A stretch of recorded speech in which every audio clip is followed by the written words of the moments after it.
Se o segundo turno da eleição fosse hoje, entre Lula e Bolsonaro, em que um candidato votaria e por quê?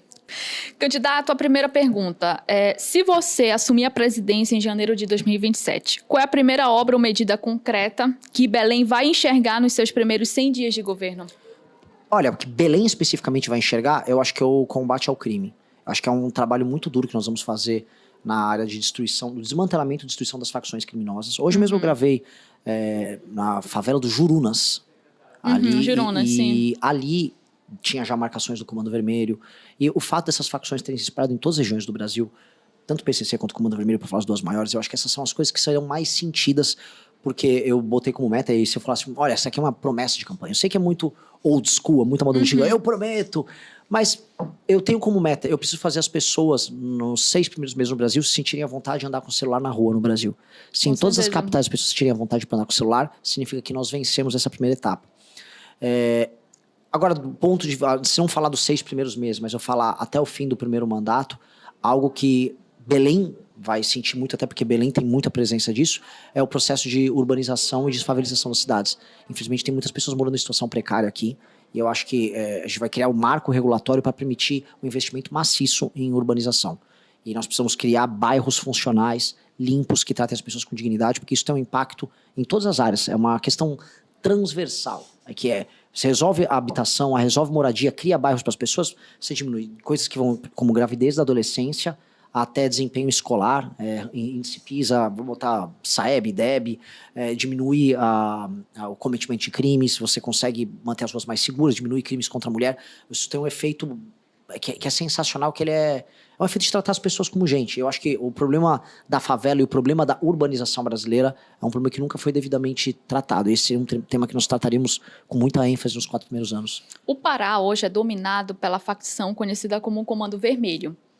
Na prática, como o candidato pretende combater essa facção, se for eleito presidente? Tem 2 maneiras. A primeira coisa que a gente precisa fazer é, as leis penais ligadas a crimes violentos e tráfico de droga, elas têm que aumentar. Então, a escala do crime no Brasil, ela se dá como se fosse uma indústria. Então, uma pessoa que rouba um celular não é só uma pessoa que quis roubar um celular. O ato de roubar um celular pressupõe que essa pessoa vai vender para um receptador ou entregar para o receptador, que ele tem uma meta. Esse receptador, ele vai pegar esse celular e vai revender. Ou ele vai exportar para fora, em geral os celulares roubados do Brasil vão para o Paraguai ou para a África, e vai embora. Esse cara, para funcionar, ele tem que ser ligado a uma facção, porque a facção autoriza essa pessoa a trabalhar nesse território.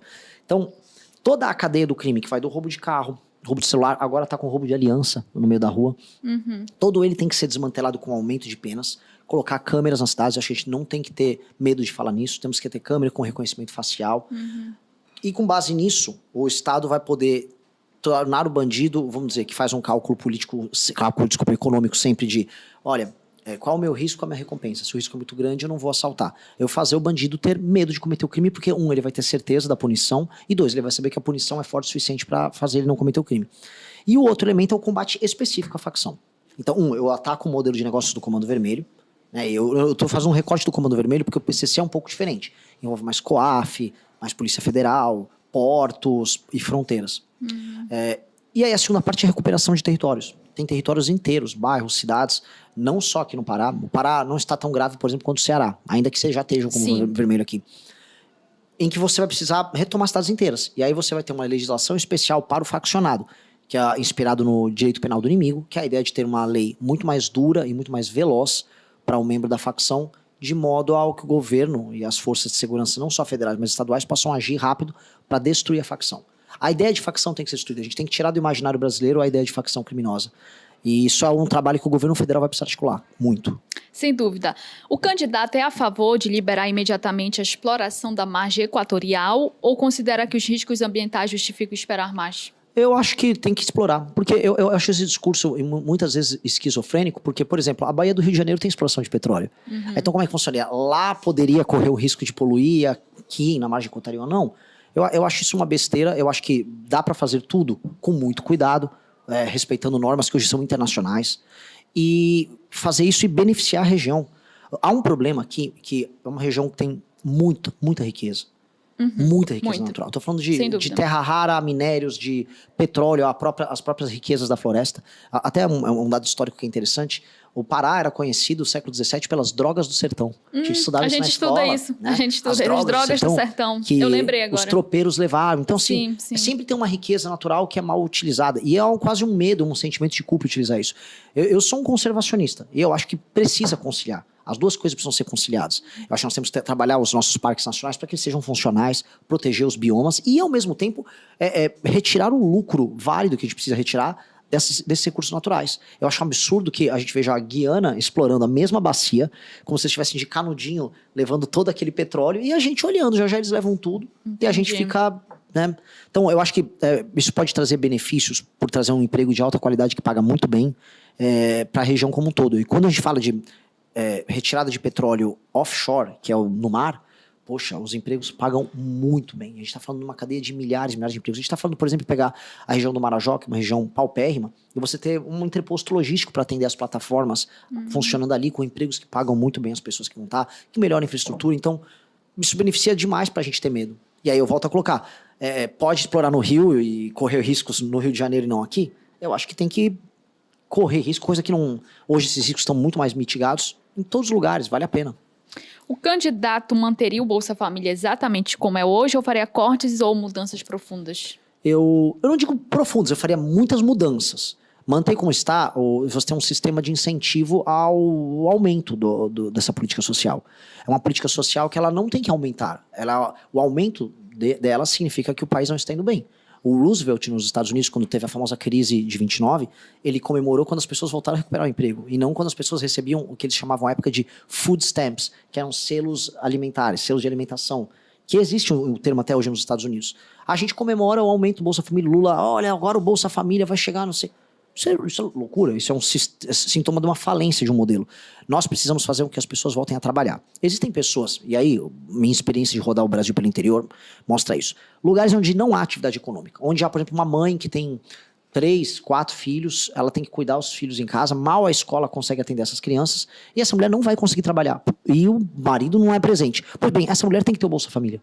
E eu sou a favor para essa mulher até ter quase um salário mínimo para ela. Agora, o filho homem dela, de 20 anos, desculpa, ele não tem que ter Bolsa Família. Aí o governo federal tem que se aproximar desses municípios e falar, vai ter uma frente de trabalho, vamos ajudar a construir a infraestrutura local, ou o governo federal contratar ele por um valor maior que o Bolsa Família, eventualmente contrato temporário com 3 dias por semana de trabalho, e se ele não quiser aceitar, tudo bem, ele não recebe Bolsa Família. Agora, separar quem precisa, entregar para quem precisa. Quem não precisa, entregar a cultura de trabalho e o governo federal ajudar a transformar esses municípios que hoje são inviáveis, do ponto de vista da geração de emprego, em viáveis. Tanto que todos os prefeitos no Brasil, eles vão ter que entrar numa guerra junto com o governo federal, que é, seu município tem que aumentar a atividade econômica. Todo o papel de um prefeito tem que ser aumentar a atividade econômica no seu município, porque hoje eles não têm obrigação, eles vivem com pires na mão, pedindo o FPM, que é Fundo de Participação dos Municípios, e aguardando chegar uma emenda no deputado. E aí emprega um pessoal na prefeitura e não faz a lição de casa. Nós temos que fazer as pessoas saírem disso. Vai ser uma grande maratona para alterar E para as pessoas saírem, né, não precisarem mais de Bolsa Família, você defende a contratação dessas pessoas de forma temporária, a inserção no mercado de trabalho, é isso? Exato. A gente tem que fomentar a atividade econômica como um todo no país. Então eu vou fazer uma grande reforma, que é a nossa reforma fiscal, que vai ter como efeito geral diminuição enorme nos juros, vai permitir uma diminuição também na carga de impostos no Brasil. Os juros, quase na hora, você vai poder diminuir, mas de impostos pelo menos depois de 1, 2 anos. E isso tem um efeito de geração de investimento colossal. Se os juros no Brasil caem para 6%, 7%, com, por exemplo, a nova legislação de licenciamento ambiental, quantidade de dinheiro, estou falando centenas de bilhões de reais que vão entrar em infraestrutura, será enorme. E onde isso vai beneficiar? Olha que coisa boa. Muita região norte. Norte e certos interiores do Brasil vão ter uma chuva maciça de investimento, que aí gera empregos, isso tem um efeito direto nessas cidades. E aí, para a cidade pequena, eu vou dar um exemplo, cidade em que mais de 40% dos domicílios estão no Bolsa Família e não há atividade econômica, aí o Estado entra. Porque essas cidades, em geral, você não consegue conectar os moradores da área mais rural da cidade com a capital, ali com o centro da cidade. E aí, às vezes é uma via, que é uma via de terra que está bloqueada, às vezes é energia elétrica que você precisa levar, às vezes são pontos de internet. Então vamos chamar a população para participar dessas obras, especialmente os homens. muito especialmente os homens. A ideia do Bolsa Família sempre foi uma proteção à mulher, porque a mulher, nos municípios mais humildes do Brasil, ela não tem a presença masculina. Você tem famílias muito destruídas. Eu entrevistei ontem em Melgaço uma senhora que cuida de 8 filhos. O marido dela estava bêbado, na casa sem fazer nada. Então, o Bolsa Família tem esse papel assistencial de entender que a mulher acaba adotando o papel de prover. E o homem? Vai ralar, especialmente o homem. Não que mulheres jovens que não têm filhos não precisem também trabalhar. Nesse sentido, uma mulher jovem saudável, apta a trabalhar, ela está na situação. Agora, uma mãe, o nome Bolsa Família pressupõe mãe. Uma mãe, ela tem que ser amparada ali. Até porque a gente tem que olhar pelas crianças dela, porque as crianças dela têm escolas boas, para que elas adentrem o mercado de trabalho, sem precisar ter essa tristeza de não achar um emprego, não ter uma oportunidade. Se o segundo turno da eleição fosse hoje, entre Lula e Bolsonaro, em que um candidato votaria e por quê? Eu votaria no Renan Santos. Eu votaria sempre no Renan Santos. E se o Renan Santos não estivesse no segundo turno? Eu só conheço esse cara. Aqueles dois ali, pra mim, é um negócio intragável. Eu não vou, assim, não senta numa guerra pra perder. Então, nunca vou imaginar eu perdendo, eu não estando lá. Eu comecei essa eleição com 0,3 na primeira pesquisa que me colocaram. E agora já estou em algumas pesquisas próximo de 10. Em São Paulo, eu acabei de bater 10 na pesquisa Real Time Big Data. Nos trackings que os bancos e partidos contratam, estou variando de 8 a 10. Então, a ideia é fixa. A eleição é guerra. Se você tiver com uma mentalidade que você vai perder, você perde. Em geral, quem perde é que faz o acordo. Eu não quero fazer acordo com ninguém. Eu não quero sentar numa mesa com o Flávio. Eu não quero sentar numa mesa com o Lula. Eu quero fazer o que eu acredito. É isso.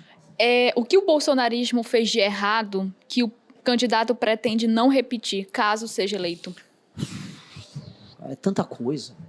Eu vou tentar listar. Primeira coisa, o bolsonarismo, ele não tinha uma versão otimista do Brasil. Algumas pessoas falam, o Renan tem um discurso de ódio, que ele fala que vai matar bandido.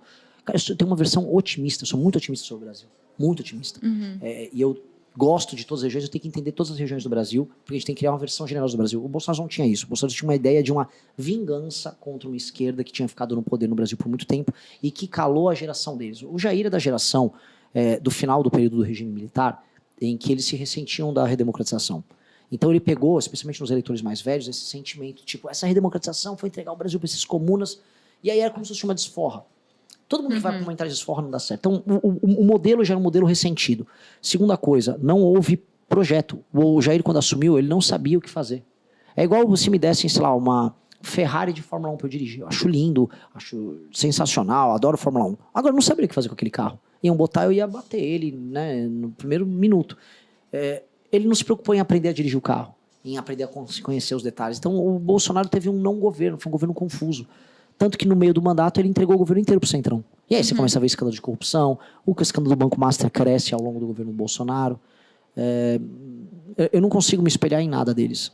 Hoje, claro, o candidato se coloca como oposição ao Bolsonaro, ao bolsonarismo, né, à direita bolsonarista, mas em 2018 houve um apoio à eleição de Bolsonaro, que fez Só no segundo turno. o candidato apoiar o Bolsonaro em 2018. Foi só no segundo turno. A gente já era contrário a ele já na campanha. Na verdade, tem alguns episódios que são bem marcantes pra gente. Em 2017, o Bolsonaro, com um dos seus grandes aliados, o Alexandre Frota, o ator de muitas áreas, Alexandre Frota, eles tentaram roubar a nossa marca na justiça. E a Mônica Bergamo da Folha fez uma entrevista com o Jair e perguntou, mas você realmente quer pegar a marca do MBL? Ele falou assim, o Frota me prometeu, se ele quiser me dar, pode me dar, eu só não aceito o beijo na boca dele. Que? Assim, o Bolsonaro se comportava de uma maneira igual um moleque nessas coisas. Então a gente já não tinha, a nossa relação com ele era péssima. Então no primeiro turno a gente não apoiou o Flávio, o Jair Bolsonaro em 18. E no segundo turno, aí sim, nós fizemos uma escolha. Olha, nós temos o argumento nosso nós temos a certeza de um governo muito ruim, que é o governo do Haddad, que viria por aí. Agora nós temos a incerteza do Bolsonaro. Vamos adotar a incerteza do que a certeza. E a incerteza deu numa certeza de fracasso, logo no início. Tanto que a gente se tornou oposição dele em 2 meses de mandato. Exatamente. Qual decisão do Lula o candidato revogaria no primeiro dia de governo?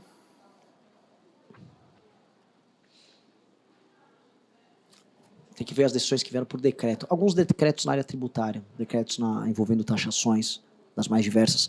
Talvez alguns mini... algo que não é um decreto que revogaria, mas uma mudança, uma reorientação na política externa, com certeza.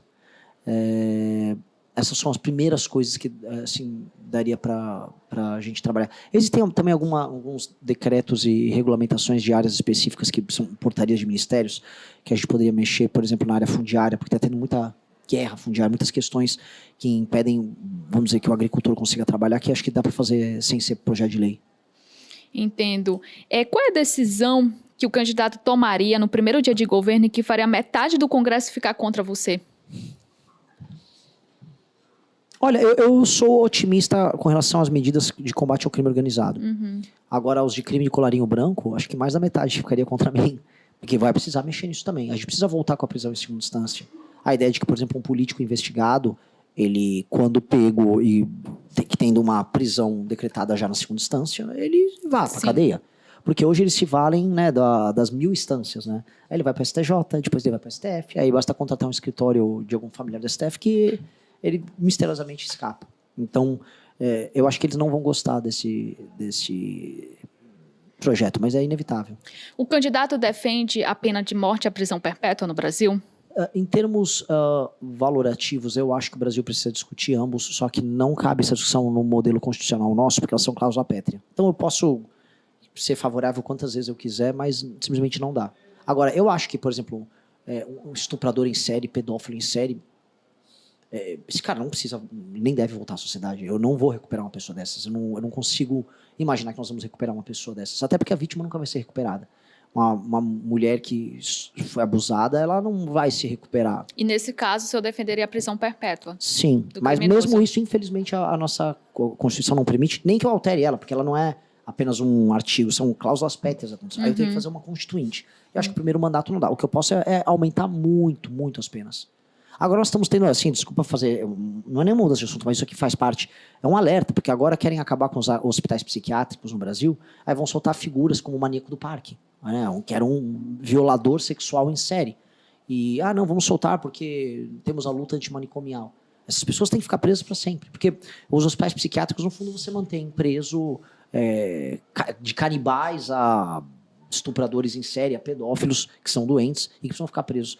E é uma discussão séria em soltar eles. Na verdade, o mais provável é que essas pessoas sejam soltas. Entendi. E a pena de morte? O candidato defende em quais circunstâncias? Apenas para crimes hediondos com violência extrema e que sejam inequívocos. Ou seja, que não há discussão mais sobre autoria. Por exemplo, é muito claro que esse sujeito cometeu um crime de pedofilia com 4, 5 crianças, matou elas. É inequívoco. Não há uma discussão mais sobre autoria. Há uma discussão sobre dosimetria da pena. Pois bem, tem que entrar na mesa a possibilidade de matar uma figura dessas. Entendi. Agora, são casos especialíssimos e sempre inequívocos. A partir do momento que não há mais nenhuma discussão sobre autoria. Porque, naturalmente, para as pessoas se torna um tema perigoso, e ainda mais num país em que a justiça sempre é instrumentalizada. Portanto, não é uma arma que tem que ser banalizada de maneira alguma.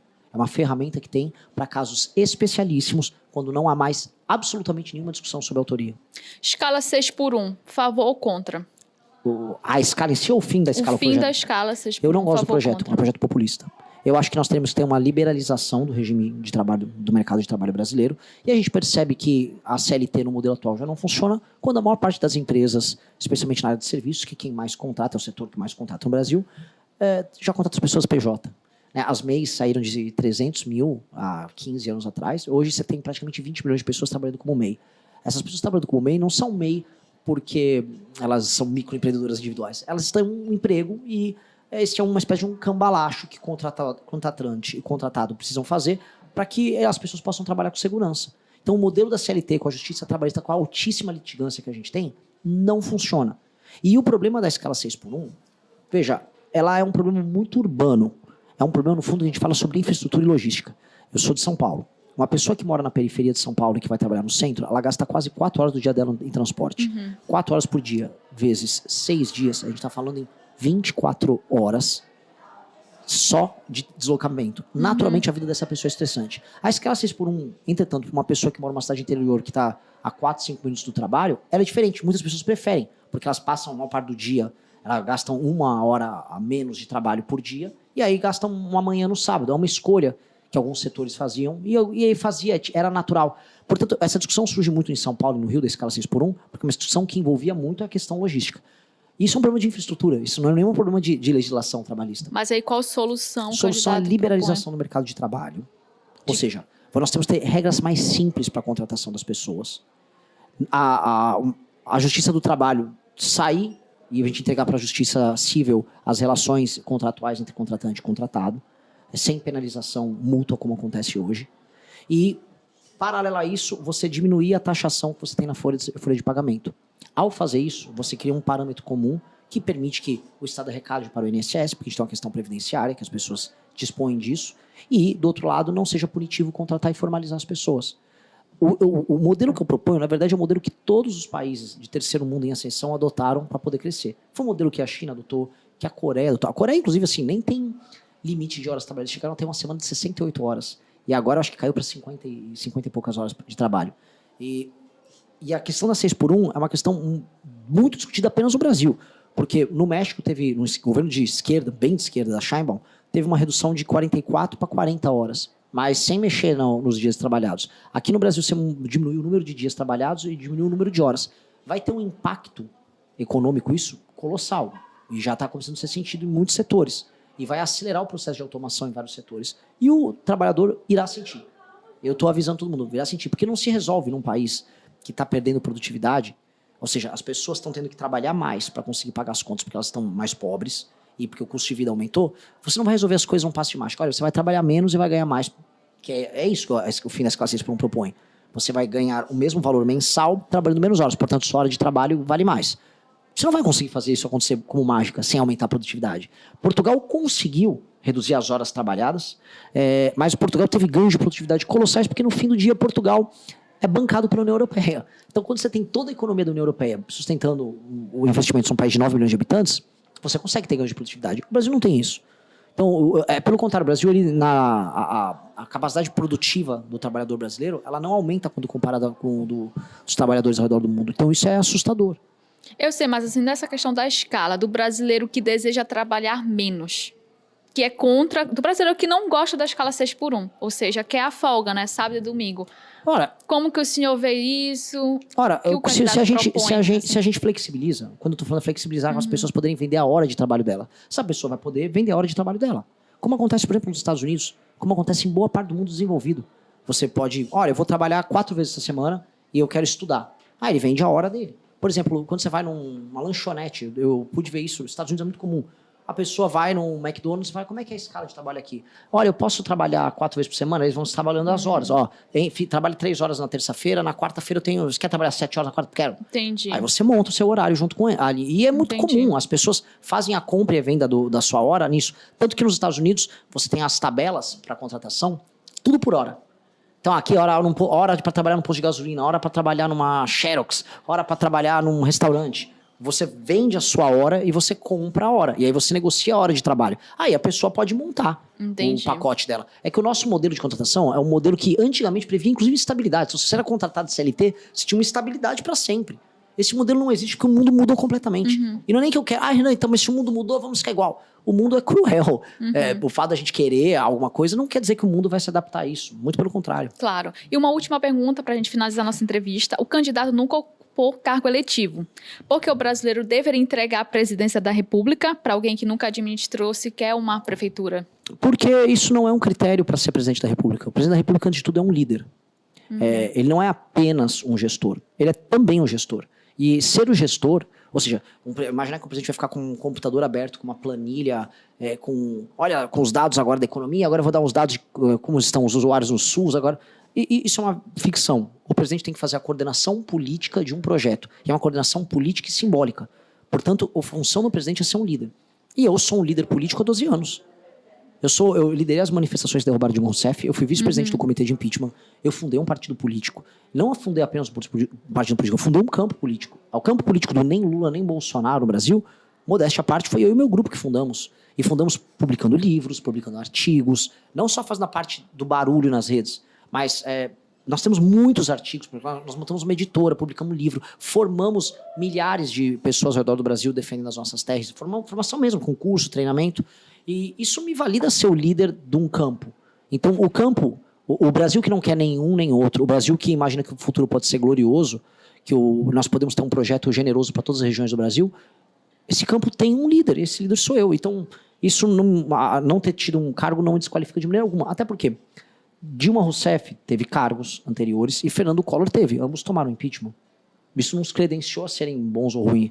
O Milei, por exemplo, não teve cargo nenhum e hoje está fazendo um mandato, podem discutir se é bom ou ruim, mas é um mandato que é funcional, ele vem aprovando as coisas dele.